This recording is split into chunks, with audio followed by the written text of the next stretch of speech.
জিয়া রহমানের সন্তান মাননীয় প্রধানমন্ত্রী এই সংকট নিরসনে কি ভূমিকা পালন করছেন?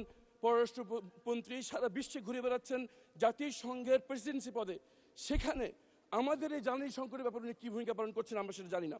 এই বিষয়ে মাননীয় বিরোধী ধন্যবাদ মাননীয় সদস্য, মাননীয় প্রতিমন্ত্রী। আরেকটা প্রশ্ন করতে হবে। একটা question, you are allowed to ask one question only. Right honourable member, you are allowed to ask one question only.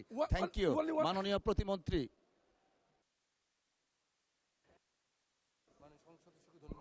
মাননীয় স্পিকার, আমাদের মাননীয় সংসদ সদস্যকে ধন্যবাদ জানাই। উনি বহু নির্যাতনের পরে উনি সংসদ সদস্য হয়েছেন, ওনাকে আমি সাধুবাদ জানাই। এবং উনি যে এখানে বসেছেন সেজন্য আমি ওনাকে কংগ্রেচুলেট করি। কিন্তু উনি তো ব্যারিস্টার মানুষ, লয়ার মানুষ, ওনার সম্পূরক প্রশ্নের অর্থ বোঝা উচিত, কারণ সম্পূরক প্রশ্ন এটা ছিল না। সম্পূরক প্রশ্ন এটা ছিল না। আপনার একটা প্রশ্নের উত্তর আমি দিতে পারি, যেটা আমার মন্ত্রণালয়কে রেলেভেন্ট। সেটা হচ্ছে যে জ্বালানির জন্যে, প্রথম কথা, জ্বালানির কোনো সংকট বর্তমানে বাংলাদেশে নেই। আচ্ছা, দ্বিতীয় কথা হচ্ছে এই জ্বালানি মাননীয় speaker, Honorable members, may I humbly request all of you, honorable members, please, জি মাননীয় প্রতিমন্ত্রী, আপনি আপনার বক্তব্য অব্যাহত রাখুন। আপনার বক্তব্য অব্যাহত রাখুন। মাননীয় স্পিকার, জ্বালানির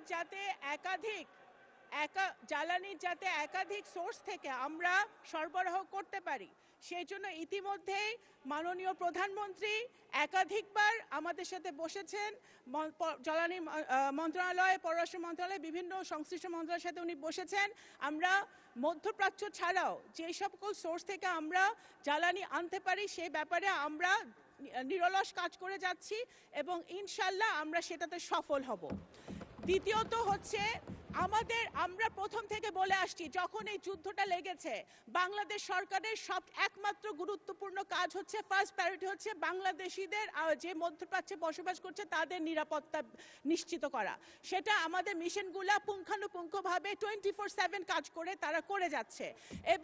এবং আমাদের যারা 5 জন মৃত্যুবরণ করেছে মাননীয় স্পিকার, দুর্ভাগ্যবশত 5টি ভাইকে আমরা হারিয়েছি, তাদের 2 জনকে মৃতদেহকে আমরা সফলভাবে বাংলাদেশে আনতে আমরা পারতে পেরেছি। কারণ এখন সিচুয়েশনটা বুঝতে হবে, বাংলাদেশে ওই মধ্যপ্রাচ্যে অনেক কমপ্লিকেটেড সিচুয়েশন বিরাজ করছে। কখন কোথায় যুদ্ধ লাগে আমাদের বাংলাদেশিরা তখন নিজেরা বুঝতে পারে